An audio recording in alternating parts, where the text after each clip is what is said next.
September 14th, Isaiah chapter 15th, verse 1st until chapter 18th, verse 7th. The burden of Moab. Because in the night Ar of Moab is laid waste and brought to silence, because in the night Kir of Moab is laid waste and brought to silence, he is gone up to Bajith and to Gibeon, the high places, to weep. Moab shall howl over Nebo and over Medeba. On all their heads shall be baldness, and every beard cut off. In their streets they shall gird themselves with sackcloth. On the tops of their houses and in their streets every one shall howl, weeping abundantly. And Heshbon shall cry, and Elealeh, their voice shall be heard even unto Jahz. Therefore the armed soldiers of Moab shall cry out, his life shall be grievous unto him. My heart shall cry out for Moab. His fugitives shall flee unto Zoar, a heifer of 3 years old.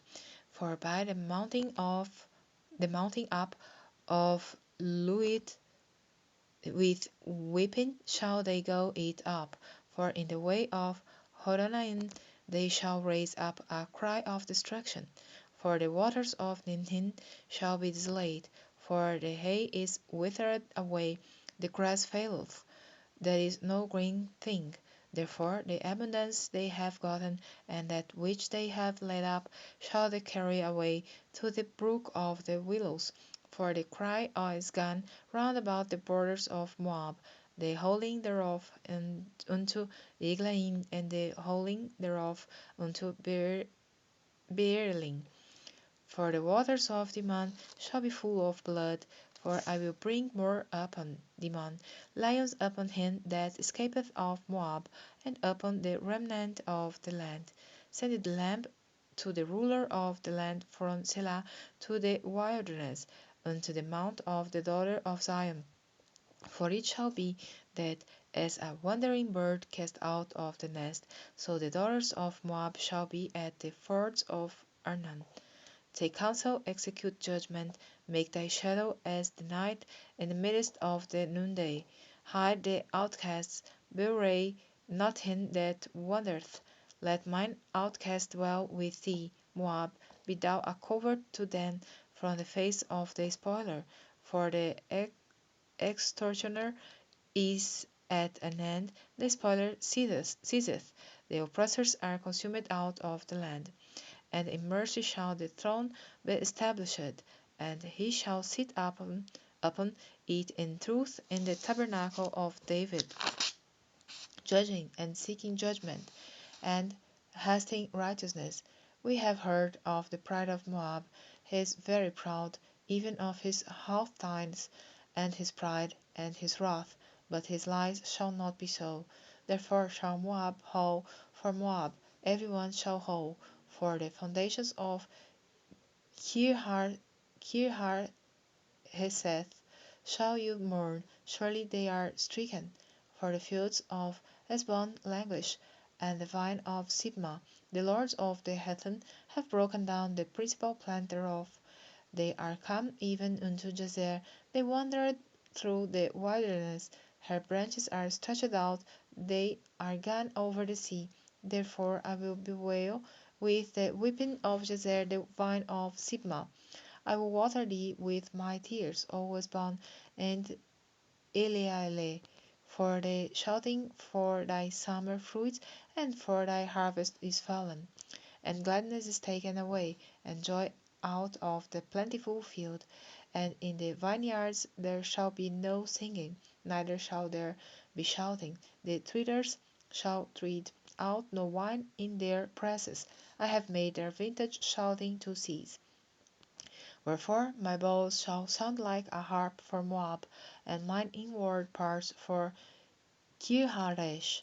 And it shall come to pass, when it is seen that Moab is weary on the high place, that he shall come to his sanctuary to pray, but he shall not prevail. This is the word that the Lord hath spoken concerning Moab since that time. But now the Lord hath spoken, saying, Within 3 years, as the years of our hireling, and the glory of Moab shall be contemned with all that great multitude, and the remnant shall be very small and feeble. Behold, Damascus is taken away from being a city, and it shall be a ruinous heap. The cities of Aroer are forsaken. They shall be for flocks, which shall lie down, and none shall make them afraid. The fortress also shall cease from Ephraim, and the kingdom from Damascus, and the remnant of Syria. They shall be as the glory of the children of Israel, saith the Lord of hosts. And in that day it shall come to pass that the glory of Jacob shall be made thin, and the fatness of his flesh shall wax lean. And it shall be as when the harvestman gathereth the corn, and reapeth the ears with his arm. And it shall be as he that gathereth ears in the valley of Rephaim. Yet gleaning grapes shall be left in it, as the shaking of an olive tree, 2 or 3 berries in the top of the uppermost bough, 4 or 5 in the outmost fruitful branches thereof, saith the Lord God of Israel. At that day shall a man look to his Maker, and his eyes shall have respect to the Holy One of Israel, and he shall not look to the altars, the work of his hands, neither shall respect that which his fingers have made, either the groves or the images.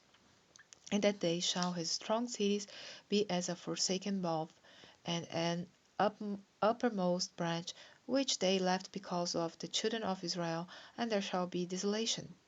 Because thou hast forgotten the God of thy salvation, and hast not been mindful of the rock of thy strength, therefore shalt thou plant pleasant plants, and shalt set it with strange lips.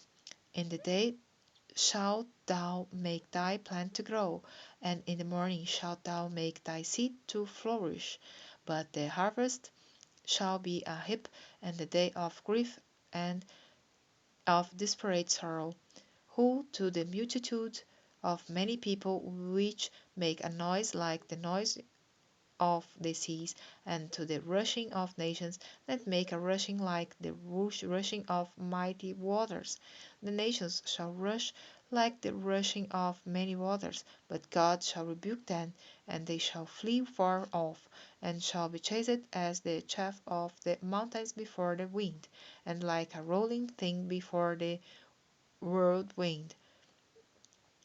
And behold, at evening tide trouble, and before the morning he is not. This is the portion of them that spoil us, and the lot of them that rob us.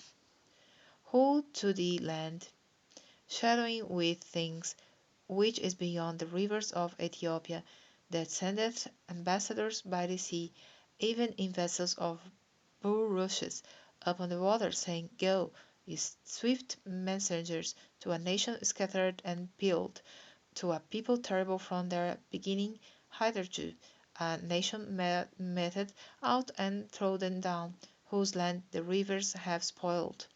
All ye inhabitants of the world, and dwellers on the earth, see you, when he lifteth up an ensign on the mountains, and when he bloweth a trumpet, hear ye. For so the Lord said unto me, I will take my rest, and I will consider in my dwelling place like a clear heat upon herbs, and like a cloud of dew in the heat of harvest. For afar the harvest, when the bud is perfect, and the sour grape is ripening in the flower, he shall both cut off the sprigs with pruning hooks, and take away and cut down the branches. They shall be left together unto the fowls of the mountains, and to the beasts of the earth. And the fowls shall summer upon them, and all the beasts of the earth shall winter upon them. In that time shall the present be brought into the Lord of hosts of a people scattered and peeled, and from a people terrible from their beginning hitherto, a nation meted out and trodden under foot, whose land the rivers have spoiled, to the place of the name of the Lord of hosts, the Mount Zion.